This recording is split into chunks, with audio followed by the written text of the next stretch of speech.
Okay. Yay! All right. Thank you so much for joining me, Jen. I really, really appreciate it.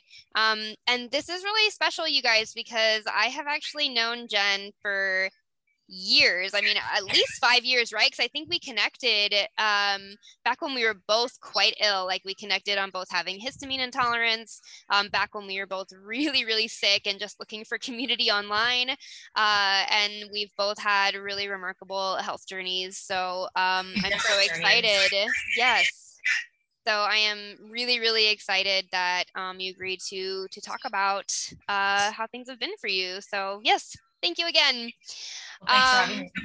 Yeah, so I guess I just want to start with you. You can share, a little bit about yourself, and I definitely want viewers to learn a little bit about what things were like for you when they were at their worst, just to kind of get a perspective of how things have evolved for you. Well, to start, I guess I'm someone who has always been like a go-getter, very ambitious, once I want to do something, I do it right then. And then my life completely changed and that was no longer me. Yeah. And I've had issues since I was in high school. Yeah. It started out with like sleep problems and hormonal issues in the gut, but I never thought it was anything big. And I would, just kind of push it down and go about my day. And then all of a sudden it was like, 15 foods I can't have. And then it was like a whole list of foods and I could barely get out of bed. And I was reacting to everything, smells, the weather, all sorts of different foods. And it was every system was a problem. There was an issue every day with something, no matter what. And then I think people thought I was a hypochondriac or I was making it up because I just kind of disappeared. Yeah. But I had to basically quit everything.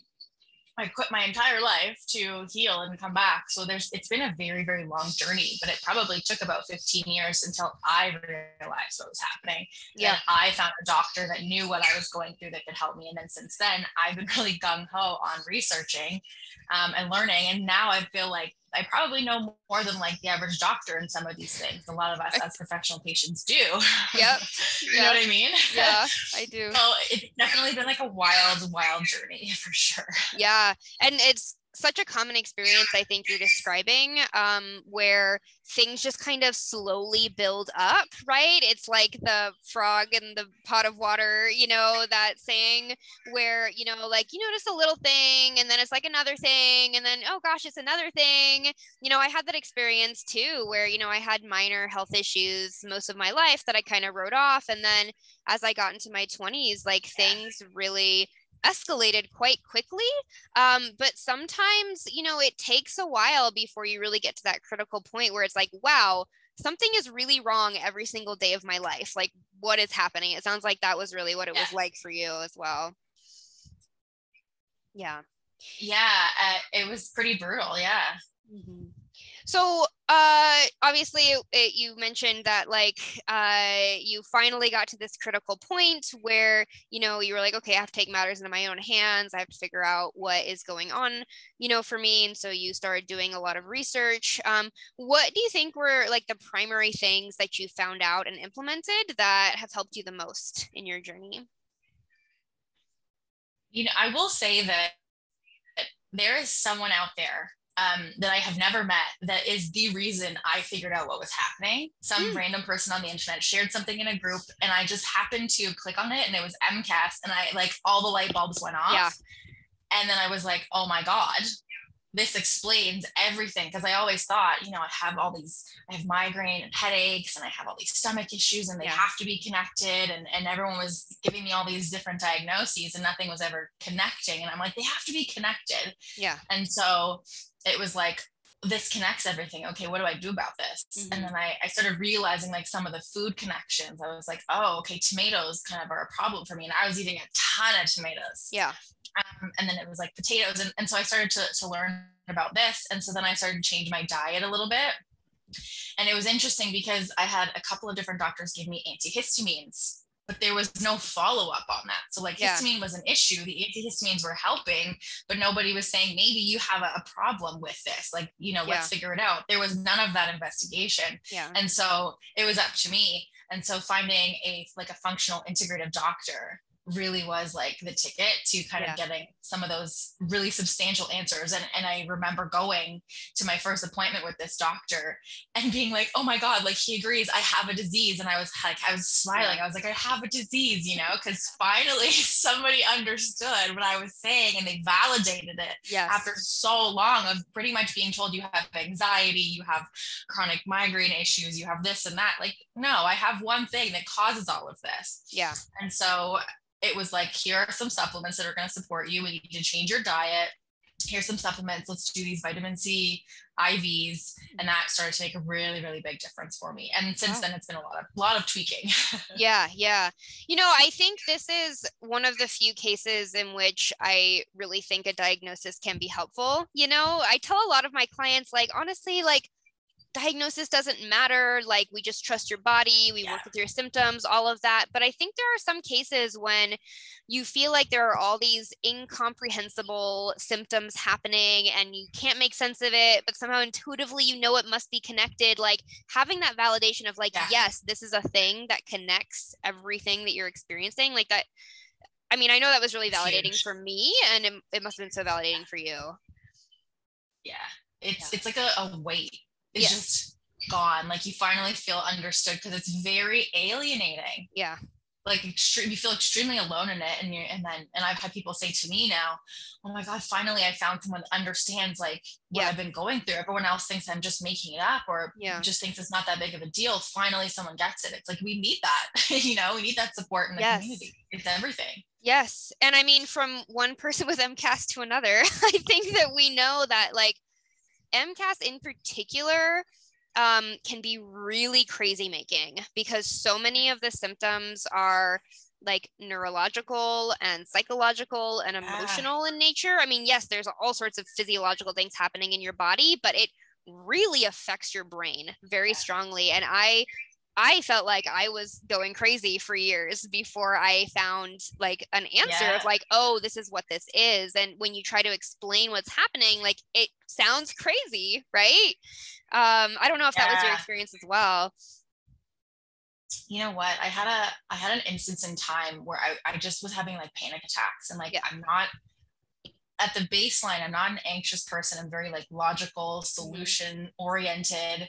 And I've always been very realistic about things. And so I started to get, you know, more anxious, and I was like, that's unlike me. And then it just got worse. And then I was having panic attacks, and I was working in an environment that I didn't know was so triggering to me. And that was a big part of it. I would come home after work in like an absolute mood. I would be in like a rage. I was paranoid. I was like overly emotional about everything. So that made me really nuts. And, you know, just to have a doctor be like, oh, you just have generalized anxiety disorder. After 15 minutes, it's like, I don't think that's the answer. Like, something is going on here. This is nothing like me, you know? And then at one point I actually researched it. I almost checked myself into like a center. I was like, I'm actually crazy. I need help. Like, my thoughts are racing. I can't sort this out. I need to go away. And I came about this close to actually doing it. And I don't remember what changed, but I didn't. And I'm kind of glad I didn't, because I don't know that they would have helped me anyway. Right. Yeah. And there is a very specific type of anxiety and negativity that is so indicative of histamine issues. You know, like I actually have always been an anxious person. So I was a little different than you. Like I've always had kind of a baseline anxious temperament. But when I started having mast cell issues, it was a whole different flavor of anxiety, of that like panic and dread and the intrusive like emotionality and negativity. Like, it's a very specific experience that the mast cell is causing your brain. And so whenever I have a client that comes to me and they start describing this experience, I'm like, that immediately like triggers me to think, oh, mast cells, because it's so specific. Like a drop of a hat too. Yes. It's a quick change in mood, and it's not, you're like, all of a sudden you're a little rage monster and you don't know where it came from. Right. And you're so right that like the conventional mental health world like has no idea about this connection. And so I think you're right. Like, even if you feel like you really need like mental health intervention because it feels like mental health symptoms, like that world is so unequipped to working with that type of cause. Yeah. And I will say that like, I was not sleeping very well at all. It was totally backwards. And I think if I had figured out just to get better sleep sooner and to leave the environment that was so triggering for me, like Yeah. all the chemicals in the salon I was managing, Mm. like that alone would have been such a difference. And I remember leaving work and just getting some sleep for like 2 weeks. I was an entirely different human. Yeah. You know, and I don't think we put enough emphasis on just getting good sleep, being in a Right. good environment. It's huge. It's everything. Yeah. Yeah. So yeah, I mean, it sounds like really working on your sleep schedule and leaving an environment where you're exposed to a lot of chemicals and toxins was really big. And then you also mentioned vitamin C infusions being really big Yeah. for improving your Yeah, symptoms. the Myers. Mm-hmm. Okay. Now, Yeah. I will say that, like, as I've evolved and as I've learned more, I've realized that oxalates are a pretty big issue for me. Yeah. Do you want to talk more And about your experience figuring that out? Because oxalates are a big yeah, topic with a lot of my clients, you know, that they didn't realize they're before. pretty hot right now. Yeah. Yeah, and there are so many different camps when it comes to oxalates. There's some Yeah. of them are like, oh, you'll be fine. You just eat them and you'll be totally okay. And it's like, but I don't feel okay. Right. And then you have the opposite side where it's like none are okay. Right. And I'm like, I don't know if that's right either, you know? Sure. And so I'm kind of in the middle, but more to the side where of like, they're probably not great in large amounts. Mm-hmm. And like we all have our own tolerance. For me, the smell of cinnamon is too much. Really? Yeah. Mm-hmm. And so like that, it used to be enough to just set me off, and I would be off. Like I'd have to leave the room and my heart would be going crazy. Like that was enough to trigger me. And it was like that for quite a while. It started to calm down. But when I started to see this doctor about 5 years ago, I was doing the Myers IVs. Mm-hmm. And I think the vitamin C content of that was like, what was it, like 2 grams, which is like 2,000 milligrams, or sometimes even higher, like sometimes up to like 10 grams, which is crazy it's high dose. Yeah, which is really helpful for MCAS, and right. it's stabilizing everything, and it's an antihistamine, but it can convert to oxalate. So if that's already a problem for you, then it's gonna, progress that issue. And then when COVID came and we were like, okay, get on the vitamin C, get on the quercetin, the zinc, and all that stuff, I started taking more vitamin C, and then I started having air hunger. It's like, why can't I breathe properly? I wake up and I'm like out of breath. I can't go up the stairs, and I'm like, why am I not getting enough air? And I remember having in his office one day, the humidity was so high, and he was like, put your mask on. And I was like, I can't breathe. Yeah. And then I literally had a panic attack because I couldn't get enough air.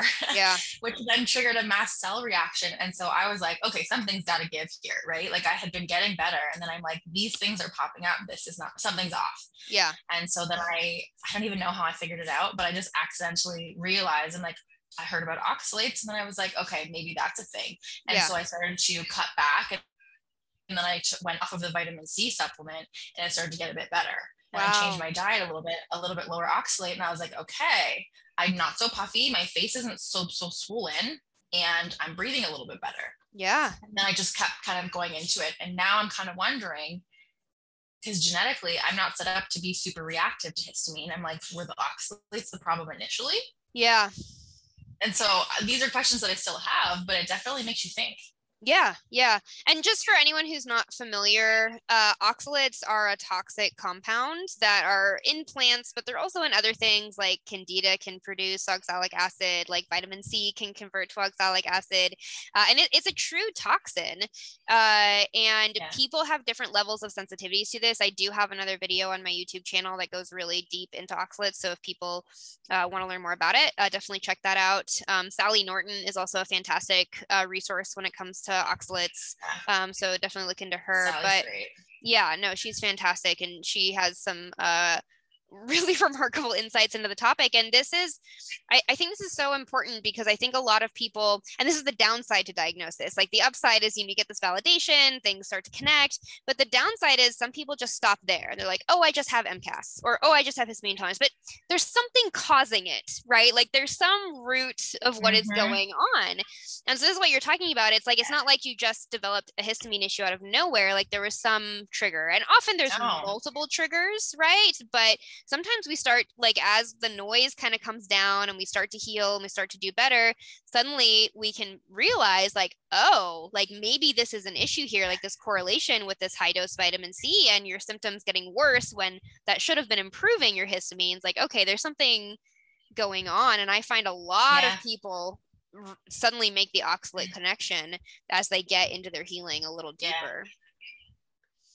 So I at this think it's point, are really you, interesting. oh, go One ahead. of the things, oh, sorry. One of the things that Sally has said that I find really, really interesting is the way we eat now is different than how we used to eat. And so in like the spring and the summer, we would eat all sorts of veggies and things that were high in oxalates. But then in the winter, we didn't have that available to us. Yeah. And so we had like this big, long, winter long detox, and we would eat meat and Yeah. fat and things like that. And I'm like, oh, that makes so much sense. And it Yeah. also, you know, coincides with eating seasonally. Yeah. Just naturally. And I'm like, oh, okay. And so now I'm like, we have all these foods available to us. That adds up. Like that tracks. Yeah.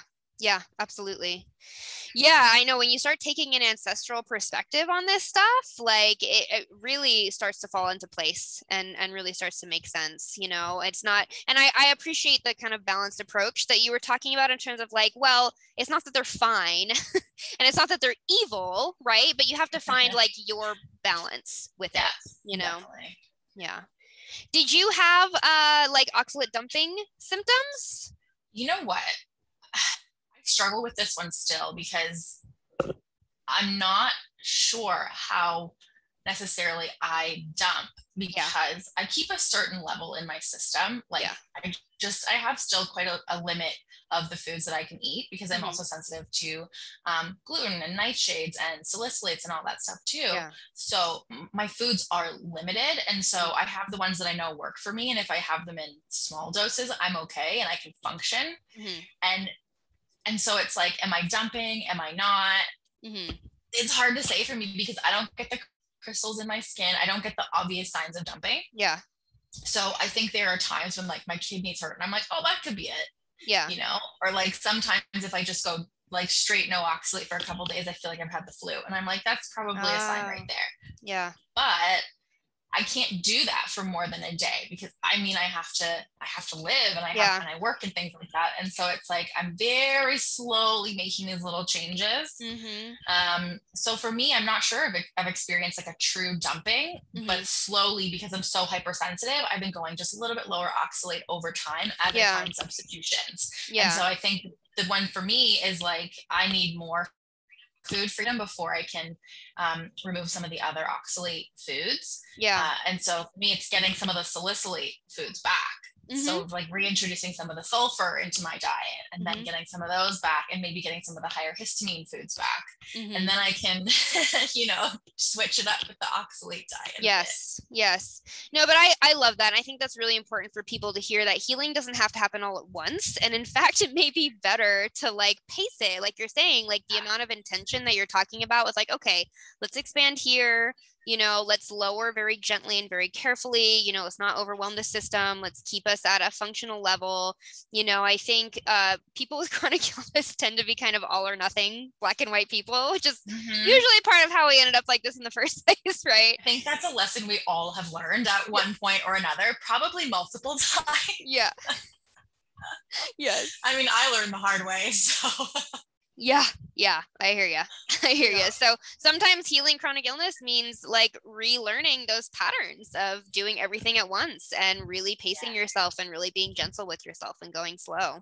Yeah, that's been a big theme for me for sure. It's like going way slower than the average person, going especially slower than just like a chronically ill person. Like for me, I know that I have to go like 8 times slower than everybody else. And that's how I work. And those are lessons that I've learned. That's the only reason I know that.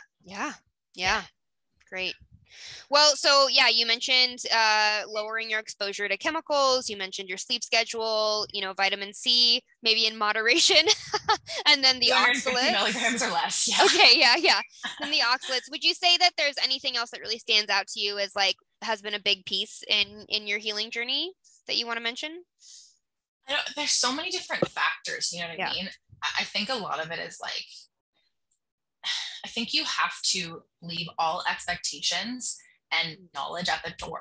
And then you basically have to figure out how you function again, because you're this whole different person. You have to relearn yourself. You have to relearn what's going to make you happy. And I think a big thing too, for me, was like the emotional side of it. Is like, you need your support system. But you also really need to set your boundaries. Like I know that I am a recovering people pleaser, and I really wasn't enforcing any kind of boundaries like at work, in relationships. And so I made a point of like maybe I need to, step in here and make some changes. And so I've cut off friends. I've changed how I handle things. I've changed who I deal with. And I've been more vocal as well on things, because people don't necessarily understand where you're coming from. Mm-hmm. And so something that I'll say to clients is, I think you're better to over explain something once than not explaining enough and not having your needs met. Yeah. Because if they don't know what you're going through, and if you don't tell them, they cannot read your mind. And that goes for anyone. Yeah. And so explaining where you're at, I think, is really, really helpful. And then as things change, update it. Yeah. And so that emotional side and supporting yourself is huge. Yeah. Well, I mean, it's kind of an interesting parallel, right? Because in some ways, like, chronic illness is caused by your body's boundaries being violated, right? Like, you have toxicity, you have bacterial overgrowth, like, you have intolerances to foods, like, there are all these things happening. They're like physiologically like boundary breaking, right? And so if you're not implementing that in your like personal and emotional life as well, like, how can you expect things to change? I mean, that's such an interesting connection there. Yeah. And I will say that, like, as I've done things differently, and my appreciation for like smaller and different things has changed a lot in the last 2 years, I have gotten a lot better. Wow. Because before, I was kind of going through the motions. In a lot of ways, it was like, okay, I follow this diet because I have to, because it keeps me alive.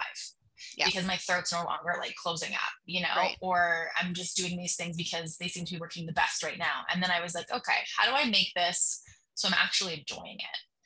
So like finding substitutions for food, and like, okay, maybe I can't go to this event, but maybe I can do something smaller with friends, or, doing things differently in a manner that suits me, and just not really caring about, okay, I need to do this for me because it makes me feel better, and not worrying if someone is upset by that. Yeah. So like all of those little factors, I've really had like this big appreciation the last year for like a lot of the little things. And I'm telling you, life gets so much better when you do that. Yeah. Yeah. Isn't that fascinating? There's something inherently stressful about like waiting to get better to enjoy your life. Yeah. Right? Like when you put it like that, yeah. But you're saying that like you can still have symptoms, like you can still be struggling and really learn to live a fulfilled life and enjoy your life. And that's actually helped you get healthier, it sounds like. Yeah. Like having symptoms doesn't cancel being happy. Right. You just have to figure out a different way to do it. Yeah. Yeah. Yeah. Wise words. Great. Well, I guess I'm also curious if there are things that, maybe we've already kind of touched on this with what we were just talking about, but are there things that you would like to communicate to people who are maybe early on in their journey or really struggling in their journey, just about like, where you are now or what you wish you had done differently, like anything like that you want to share? Oh man, that's a very loaded question. It is, I'm sorry. I might have to get you to repeat that. You know what? I think that it's tough because we're kind of taught from a very early age that there's one way to do things. But then we're living this life that doesn't match up with that, And so what our experience and what we're taught is supposed to be the experience, they don't go together. And so it's like we're living a way that just feels completely alien to everyone else. And I think it's okay to realize that, like, it's okay to live like that, even if it's not how you're enjoying it. It's okay to do things differently. I had to pretty much exit like the Western allopathic medical model to get some answers and to get help. And there's nothing wrong with that. Just because something seems fringe, that might be the thing that changes your life. Yeah. And so like do the research. Don't just accept things at face value. I think that's the biggest one. It's like, don't just let someone throw medication at you. Don't just try something because they said so. Like, look into it, see what feels good to you. Your intuition is going to guide you really well. Yeah. Like trust your gut. And if you don't know how to trust your gut, okay, like you're going to have to figure out a way to, basically. But at a certain point, you have to be an active participant in your health and in getting better. And until you do that, you're really not going to see that change that you want. you know, and I think it probably took me a couple years to realize that too, because we've just been taught that someone else has the answers. Well, we've learned that they don't necessarily. I mean, a lot of us figure this out on our own. So it's, you know, do the research and go a little bit further than everyone else, you know, do the extra mile and then see what feels good for you. You know, anyone giving you advice, it's advice. You don't have to take it. You do what feels best to you and you go from there. Yeah. And that's it. Yeah. Yeah. Gosh, there's so many things that I want to reflect on with that. There's so many gems there. You know, I have so many of my clients who feel so pressured to do exactly what their doctor tells them to do. And I have to remind them so much that, like, you hired your doctor. Yes. They work for you. They are giving you their opinion, right? And then you decide what you want to do. You know, and if a doctor is making it sound like it's like their way or the highway, like, they are not a good professional. Yeah. Because everyone is going to have a biased perspective based on their knowledge. I mean, I certainly have a biased perspective. I'll admit that any day. Right. Same. And so, I'm going to give you my thoughts based on my experience, you know, and my knowledge and all of that kind of stuff. But it's one opinion of many. And like, I've seen this phrase come up a lot in the chronic illness, like healing community recently too, which is like, no one's coming to save you. You know, like ultimately, like, you are in charge of your own healing and you make your own empowered decisions around that. And I just feel like you highlighted that so well in what you just said. And it's interesting too, because when you think about it, when you're that sick, you absolutely want and need someone to come save you. And that is absolutely the moment when like they can't, because they don't know where you're at. And a lot of people just haven't experienced it. So that's one thing. How can they come help you when they just don't know? Yeah. And then you're right. There's like a whole theme there. Yes, there's so much to that. Great. Well, are there any like last things you want to share, last things that you really want to communicate or anything like that? I think it's just like, don't give up, you know, don't just accept that you're stuck a certain way. In my own experience, and anyone who's healed themselves even a little bit, there is always room to get better. There is always an improvement to be made. And you know, you just have to start. You don't have to start big. You can start so small that no one else realizes it, but it's up to you. Like, you can do it. You just have to start. Yes. Yes. Always have hope, right? Like, it doesn't, you don't have to, you know, think that you're going to be 100% cured of everything you've ever had. I mean, it doesn't even have to be like that. You know, it can just be like, there's always room to get better, just like you said. And I think just that, assurance, you know, of your own process, like it's such a beautiful mindset to have. So thank you. I think it's a learned mindset. Yes. Are you taking clients? Like, what do you have going on professionally? Yeah, so I'm making my way into the world of epigenetics and genetic testing. So as someone who started out with histamine issues and oxalates and all that, I do coaching, and now I'm getting into epigenetics. So we're looking deeper into how people are set up to function best genetically. So we look at detox pathways like histamine sensitivity, methylation, all the stuff that would deal with environmental toxins and Lyme and molds and all of that good stuff. And then we figure out ways to support you by looking at, you know, genetically, are you more in need of certain vitamins and minerals, or maybe you don't process certain foods. So it's not just for the histamine community, it's for absolutely everyone and anyone. And it's basically, I'm working on getting the blueprint to your body, and then we can figure out how to use that info and what you're experiencing, and I kind of bridge the gap and help create a plan for people to feel better, which is, you know, trying to prevent others from going through what I did, essentially. Yes. Well, that sounds like a really interesting approach. Do people, should they get a hold of you through Instagram? Do you have a website? Do you want to just plug your stuff real quick? I do not have a website, which I may maybe soon, but it's not needed right now. So you can DM me, or you can hit the link in my bio and book a session with me if you want to. Send me an email, whatever you like. Awesome. Well, on the YouTube version, I'll make sure to link your Instagram profile. And yeah, it sounds like Jen is doing some really cool stuff with testing and treatment planning and things like that. So yeah, definitely get a hold of her if you're interested. And yeah, thank you again so much. I really appreciate it. Okay, Jen to well, Jen. yes, Jen to Jen. All right, well, I will let you go. But yeah, follow Jen and get in touch with her if you're interested in working with her. And yeah, have a really wonderful rest of your day. Thanks, Jen. Bye, everyone. Bye.